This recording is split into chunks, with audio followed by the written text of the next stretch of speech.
This is a recent discussion I did with Oliver Bimber, the principal researcher on new technology that could radically change our ability to find missing people with drones in tree-covered areas. You know, we hate those things. And using the current quality thermal cameras and artificial intelligence, we could find people much faster than we can today. This is truly like being able to see through trees. Oliver's research is focused on light field technology at the border of optics and computer science. With a strong background of physics, optics, mathematics, and aerial imaging, his team is uniquely qualified for this research that's been funded by the Austrian National Science Foundation. Let's talk for a few minutes about your amazing new discovery that you've been working on. So, how did this come about? Why did you start working on this AOS? The project really is about developing a new imaging technology that allows to remove occlusion. And that is a project that we have been working on for the past 3 years. And the imaging technology that we have developed is called airborne optical sectioning. I will explain you in a minute how it works. It has actually nothing to do with artificial intelligence at that level. But on top of airborne optical sectioning, we apply some artificial intelligence techniques to classify people, for example, when you use it in search and rescue. So I just show you what the problem is. I think you're pretty familiar with it anyway. This is our drone prototype, the current prototype that we use for our scientific work. It's an octocopter, 5 kilograms. I explain you a bit about the payload later on. But basically what we are trying to do is we try to record images over forest. And the footage that you can see here is one of our test forests around the university. We have a couple of test sites where we fly. This is broadleaf or mixed forest. We basically fly test flights all over the year, so with more or less vegetation for several years already, to produce training data that allows the drone to classify people under occlusion cases, and also to validate the technique. So what happens here is we use a standard drone and a standard camera to record multiple images, and we combine these images in a special way to remove the occlusion. And once the occlusion is removed, we can apply, as you see in this example here, we can apply a classifier, a deep learning technique to identify whether or not we look at people. And that we can do very reliably. The basic principle of airborne optical sectioning is a sensing technique that's called synthetic aperture sensing. So without going into the technical details or physical details here so much, this is a sensing technique that you would apply if the sensing quality of your sensor depends on its size. So classical example is a radio telescope. The larger the dish of a radio telescope, the better is its sensing quality, but you have physical limitations on how large radio telescope dishes can be built. So what is done to overcome these physical limitations is you simply network multiple radio telescopes all over the world and combine their measurements computationally to compute the signal that a really, really large radio telescope would have been captured. And this principle is called synthetic aperture sensing and is applied in many different fields, like in radar, in radio telescope, sonar, ultrasound, microscopy, LiDAR, and we apply the same principle for imaging using aircrafts. So these aircrafts could be drones, but you can apply airborne optical sensing also for regular manned aircrafts. So what we do is we capture multiple images with a drone that uses a normal camera. And these normal cameras have small lenses, just a few millimeters aperture. We capture multiple of these images over a large area, a two-dimensional area. And the size of this area represents, at the end of the day, when we combine all of these images, the size of a virtual or synthetic lens you would have used for recording one image that has a really shallow depth of field. So I think you know that if you use a camera that uses a wide aperture, what happens is you collect a lot of light, but you also reduce the depth of field. If you have a camera with a small aperture, you get a large depth of field. Everything is sharp, no matter how far it is away. You capture a little light. So we try to mimic here a camera that has a lens of several hundred meters diameter. So basically the size of the area that we use for sampling. And if we combine all of these single images, we get what we call an integral image, which has such a shallow depth of field that only those things are sharply visible in the image which are located on a specific plane, on a synthetic focal plane. Everything else is so much defocused that it disappears in the signal of the image. So how is that plane determined? We have different techniques so far. We have one technique where the plane can manually be adjusted. So you can optically slice manually through the volume of the forest until you hit the ground and you see the people sharply. We have also an autofocus technique that computes the optimal alignment automatically. But the latest technique that we use is not using planes anymore, but we use a digital elevation model of the ground of the forest and do these computations for every single point on the ground. So there is no need to adjust the plane anymore. It depends a bit on the application. The applications of airborne optical sectioning are very, very wide. Search and rescue is only one application, and in search and rescue, you're interested on the ground plane. But for example, we also do wildlife observation, where you are interested in observing birds, and then maybe the entire forest volume is of interest. So we can do these computations, we can compute these integral images for every single place and depth in the forest. And again, for search and rescue, the depth of interest is the forest ground. And then we use these digital elevation models. Can you go back afterwards and adjust your plane to look at different? Okay. Yes, it's completely computational. So after you have recorded all of these images, you can computationally compute these integral images depending on parameters that you would adjust or compute. And for example, the distance of the focal plane away from this plane of where the drone flies, we call the synthetic aperture plane. That distance is something that you could manually adjust or automatically compute. That's fully interactive and can be arbitrarily adjusted.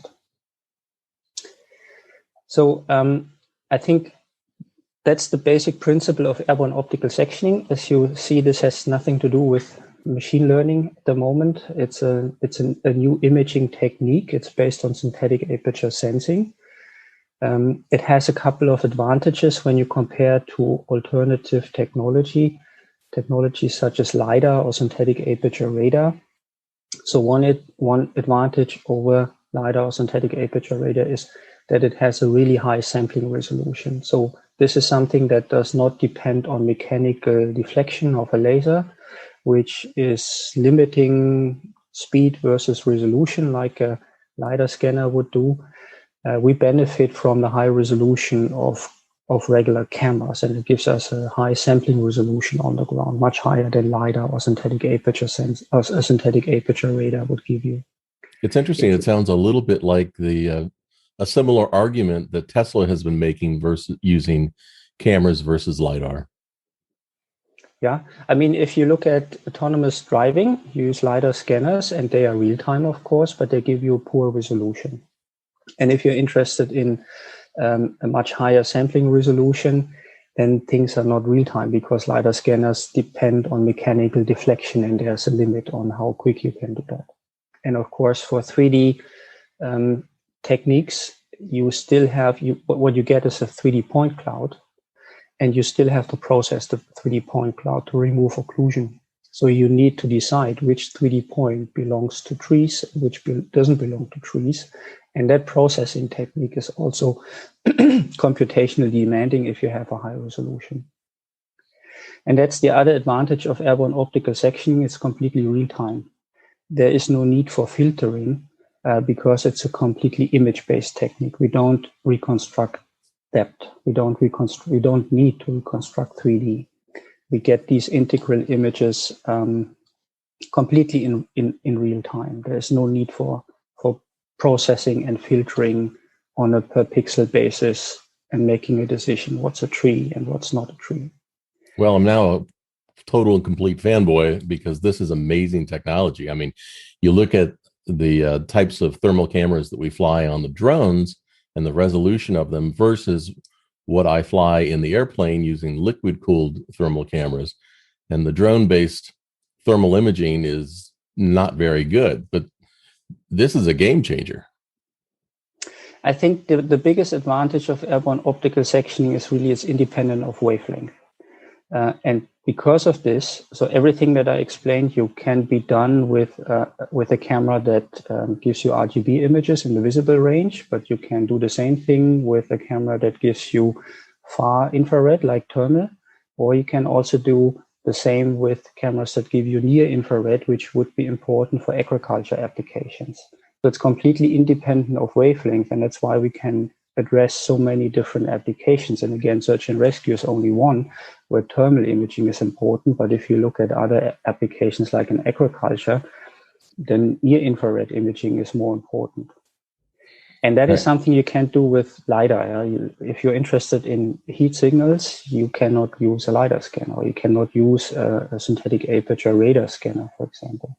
It's just the explanation of what airborne optical sectioning is, and these two images that you can see here is the difference between a single thermal image where you have people in forest. So we have a couple of people hiding here in forest, and you see bits and pieces. The rest is occluded. Well, while we're on this slide, one of my biggest frustrations, if you're doing search and rescue, you can find heat targets all throughout the woods, but trying to differentiate a human from a deer, from an elk, from a goat, ends up wasting a whole lot of time. Yeah. And that's a problem that humans have. So when you look at these images, it will be difficult to classify, but it is the same. This is also a problem for a deep learning technique that automatically tries to classify. And that is what we have shown in our Nature paper that came up in November, which you have found on the FLIR website. In that paper, we have shown that if it comes to classifying people with drones under occlusion cases, so one approach would be the standard way. You just take the single recordings, the single images that you get from the thermal camera, and try to classify people with a deep neural network that was very well trained before. And the other possibility would be to take all of these images that we record and combine them and then carry out a classification in these integral images. So if you go for the standard approach, the classification rate is less than 25%, so which is completely not applicable because, as you mentioned already, you get heat signals all over the place. You get reflections from branches. You get heated up parts on the ground. And nobody can really, not even a deep neural network, can tell if that is a person or not because of occlusion. So there's nothing that allow you to distinguish or to classify a person based on shape or based on pose or on size. But if you use AOS and classify in integral images, then we get, under realistic conditions, we get classification rates over 90%, and that makes a big difference. So this is a video that came along with the Nature paper. I think it's not very smooth with Zoom, but I guess you get the idea when you see what happens. So we fly with the drone over forest. This is single images. Left is RGB, right is thermal. You see bits and pieces of people. But if you apply AOS, that is what you get. So you can computationally sectioning through the forest volume until you hit the ground. And then you can very clearly see shape of people, and you can identify them, not only as a human, but also as a neural network of a deep learning technique. And the difference between left and right is 25% versus 92% in classification rate under realistic conditions. So we train and we test in many different forest types under many different weather conditions, different seasons over years. So this is the finding in the Nature paper. And at the time of the Nature paper, this was not possible to do in real time. So the drone was only used to fly fixed waypoints and capture images. And then after recording these images and after landing, we do all the processing offline. And in December, we submitted a paper to Science that shows that all of this can now be done in real time on the drone. So our prototype actually flies completely autonomously. I'll show you how later. It makes its own decision on how to fly. It computes the flight path dynamically on the flight, depending on what it sees. And this is the payload that we use at the moment on the prototype. This is a movable gimbal with a commercial FLIR thermal camera. We use a Raspberry Pi that does all the image processing, and it also flies the drone. So we bypass the flight controller of the drone. All the flight decisions are made by this processor. And we use a USB stick which has dedicated processors for machine learning. So this USB stick does the classification of people in the image. We spent about 2 years to produce our own training database to classify people in forests. So when you try to build an autonomous car, an autonomously driving car, that also needs to detect people in the streets, you will find a lot of training databases that have been produced already for training a car to recognize people in streets. We cannot use these training data sets because in driving, you would look at people from the side in streets. And we are looking at people from top down in all sorts of poses, lying, standing, walking. And we have this little bit of optical aberration that AOS gives you because of still misregistrations that come from pose estimation. For every image that we record before we integrate them, we have to compute exactly where the pose of the drone was. And there's still slight misregistrations that we have, and that gives this slight blur that you can see in the images. So in this new paper, we show that things are possible completely in real time, but we have to give up a little bit on the quality that I showed you before. This is the single thermal image that I showed you before, and this is what we got in the Nature paper. And you still see a little bit of defocus here, which is due to the misregistrations of the single images that are combined because of pose estimation error. So the pose estimation, because all the computations were done offline, was done using a computer vision algorithm. So this was very, very precise, but not doable in real time. And for real time, we now use the standard GPS data that we get, but GPS is very imprecise, and that's why we get a lot of defocus here. So you would probably not be able to tell from this signal anymore that this is a person. It's more clear here than here. And that is where machine learning now kicks in, because a deep neural network can tell you that this signal is a person, while you can't. So you basically rely on features like shape to tell that is a person or not. It probably becomes more difficult in these cases for you, but a very well trained neural network can differentiate between this being a person or a dog or some reflection from trees by looking at this kind of signal. But of course, that neural network has to be trained in a different way than the neural network here. So contribution in the science paper was the statement that between these two imaging results, there's no difference in classification. We achieve the same classification rate, but we have to train a neural network differently to get this done. And that means we can actually achieve these very high classification rates now in real time.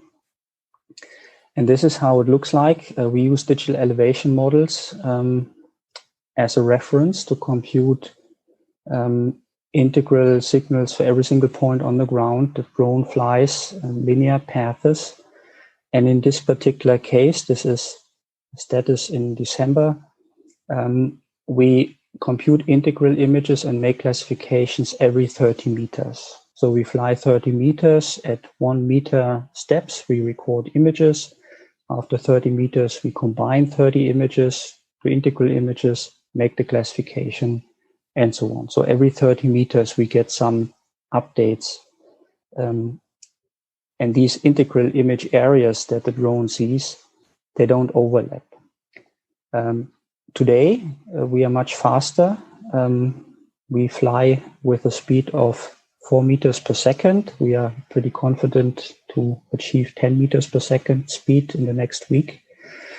We record still images at 1 meter steps, but we are able to get 2 of these integral images and classification results per second. And we have lots of overlap. So if we see a person on the ground, we can see that person not only in a single integral image, but we can see the person in maybe 16 different images, and that increases the classification rate even further. Allow our drone to fully fly autonomously, so to make its own decision on how to fly, with the goal to find a person as reliably and as quickly as possible.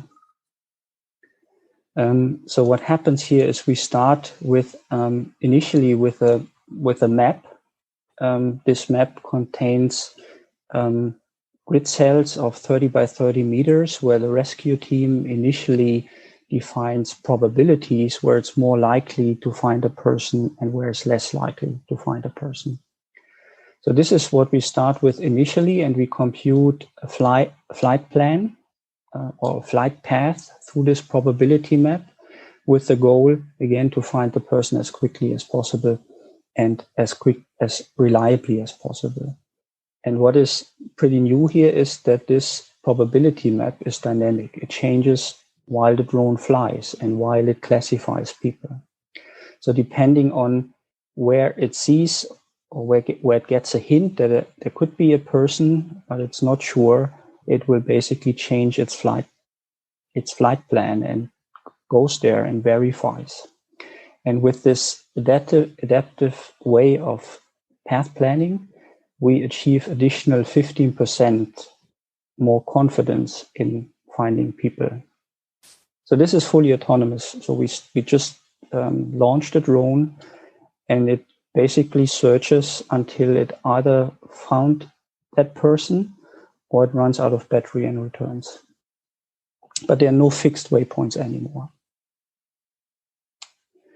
And once a person is found, as I told you already, we get, because of GPS error, we get these very fuzzy signals that are easy to interpret for machine learning, for an AI technique, but it would be hard to verify by a rescue team whether or not this is a person. So the final decision, of course, is made by the rescue team. So once the drone identifies a person, it sends the data through an LTE network to a mobile device at the side of the rescue team. So we get these integral images, we get the classification rate, we get the coordinate where the finding was made. And then the rescue team has to make a decision whether or not to go. And that's probably difficult based on this kind of quality. But on the mobile device, we have a possibility to improve the visual appearance of these images, not in real time, but within 2 seconds. So within 2 seconds, we get from this kind of quality that the drone sees, and based on which it makes a makes a classification decision, we get this kind of quality, which is probably better for a human observer to make a decision. Yeah, and once the drone makes a detection, makes a finding, it sends the results to the rescue team, where it's displayed on a mobile device. So you will see the integral images here with the fuzzy kind of images that is due to the GPS error. So the deep learning technique has no problem with this signal to identify a person, but a human observer would have a problem to identify a person here. And that is why we can, not in real time, but within 2 seconds on the mobile device, improve the image quality from this kind of quality here, or this kind of quality here that the drone sees, to that kind of quality, which is probably more of a hint for a rescue team whether or not they're looking at the person. So this is what happens in addition on the mobile phone. The drone basically does not stream a video like you would know it from other commercial systems, because we cannot guarantee a network connection all the time when it flies very remotely. But it tries to send out classification results only when it found, or when it thinks it found somebody, and that is very lightweight. That could be sent through satellite, for example, through a satellite connection, because it's not a full video stream, but very little data that has to be transmitted. So the biggest problem that we have at the moment with our prototype, with our research prototype, is endurance. We have a battery-driven system that flies no more than 20 minutes. So the coverage is very little. And we just recently teamed up with the Austrian Automobile Club, which runs most of the rescue helicopters in Austria, together with police and the army in Austria, for search and rescue missions, to build a new drone, which is not battery driven anymore, but uses a piston engine and has an endurance of at least 3.5 hours.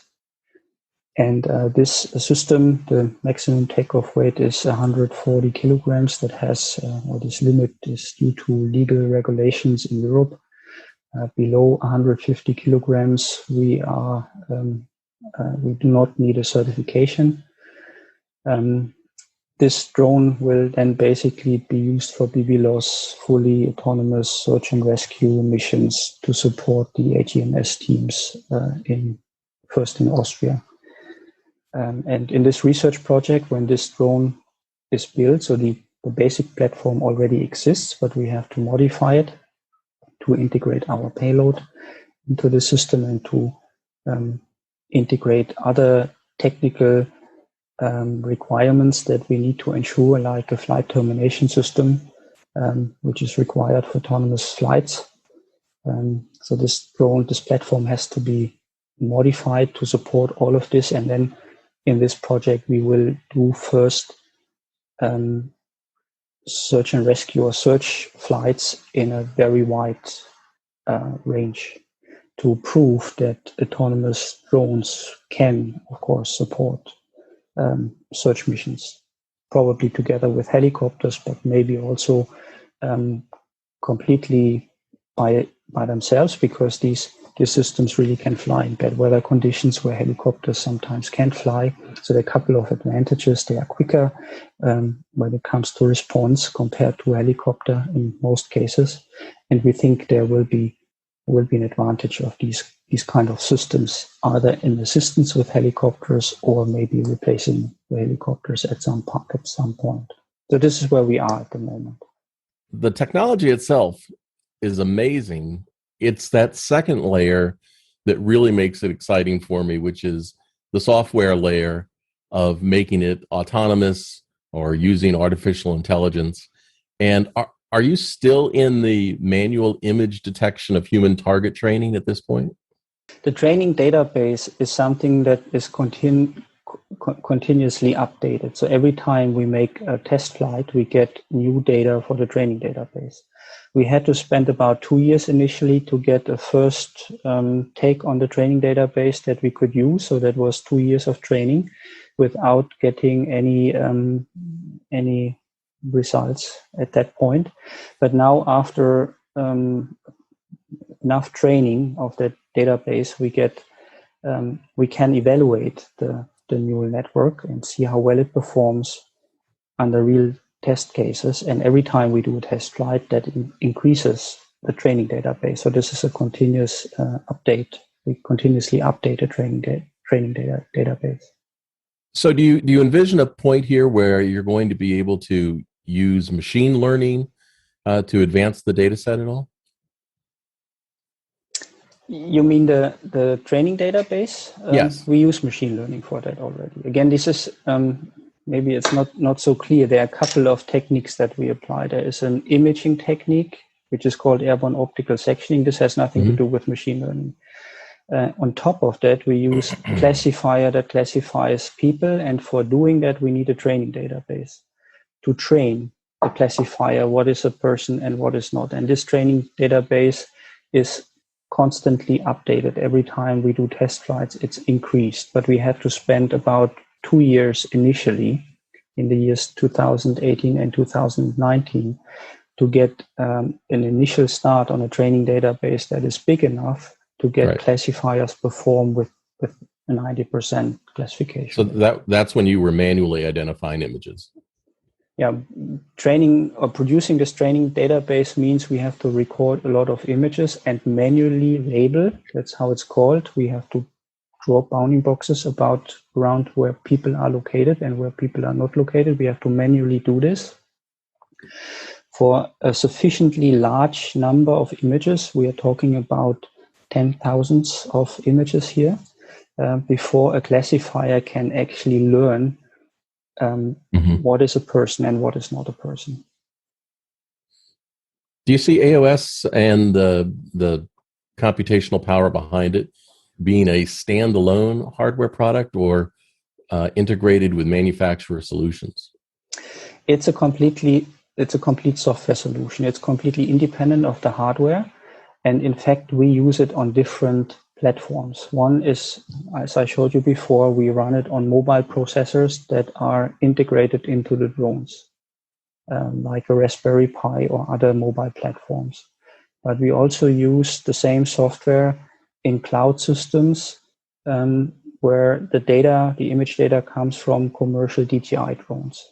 So you can either run the software on a PC or in a cloud or in a ground station, or you can run it directly on the drone. Depends on the application. So right now it's a total game of luck when you're out there flying between your limited flight time and the difficulty in interpreting the images. This is a game changer. Do you have any estimate of the amount of time savings or how fast it will be able to locate a human target versus what we have to deal with right now?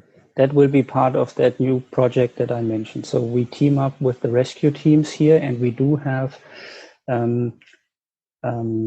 training missions as part of the project where we will evaluate exactly this. So we will have competing training missions where we have a helicopter pilot try to find a person, and where we have the drone to find a person, and we will see who will be quicker. I have an idea who will win this, but we have to prove, of course. Do you, besides having the AOS solution on board, what do you see as also required in order to get the maximum use out of the software solution? For example, we already talked about extended flight times.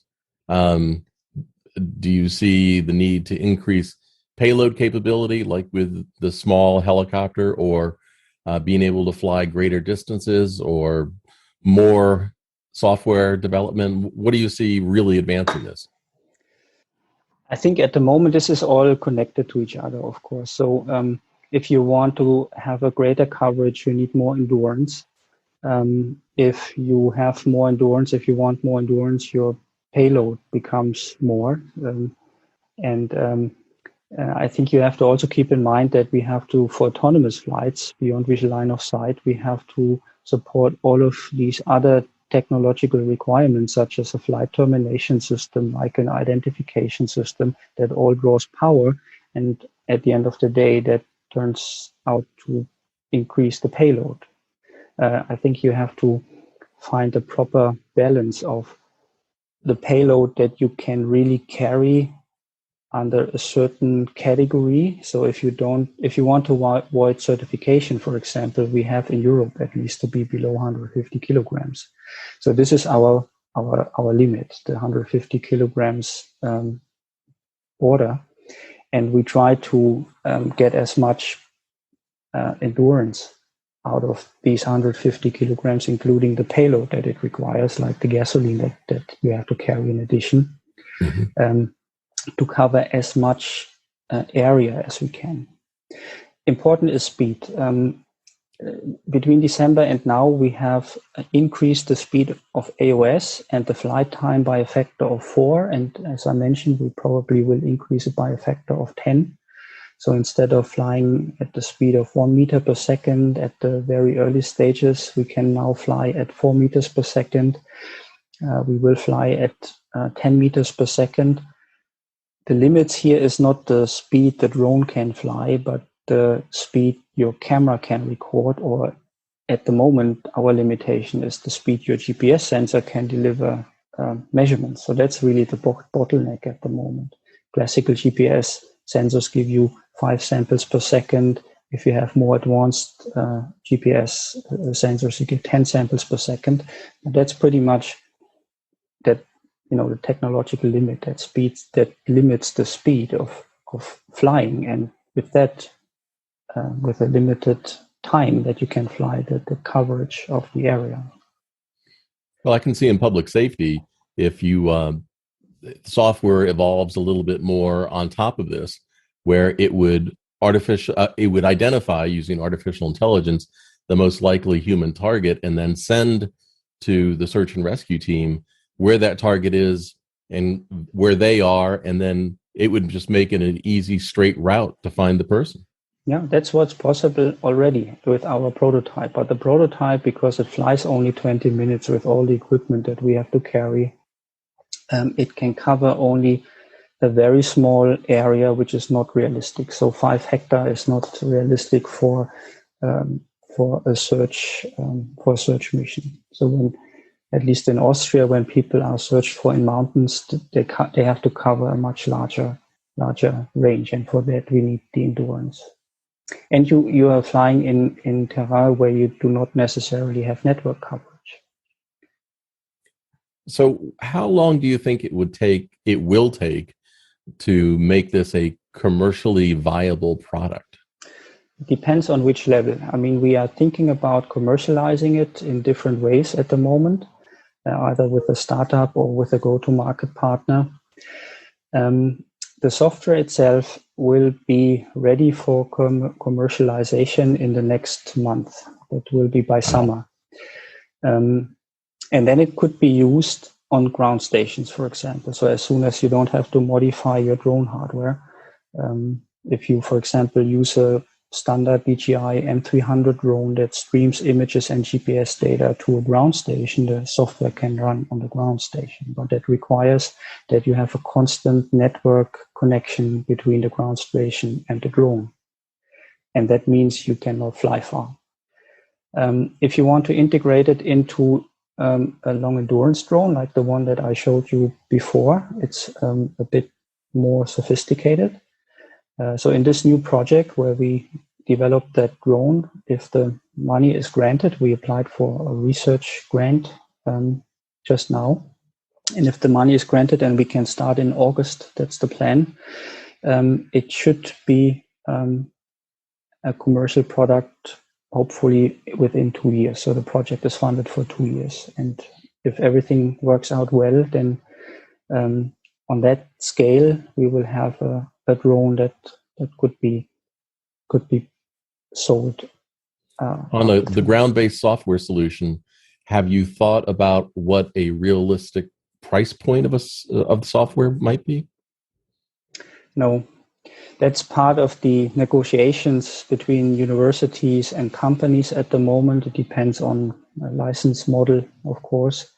Depends on whether you want exclusivity or not. So we have not we have no numbers at the moment.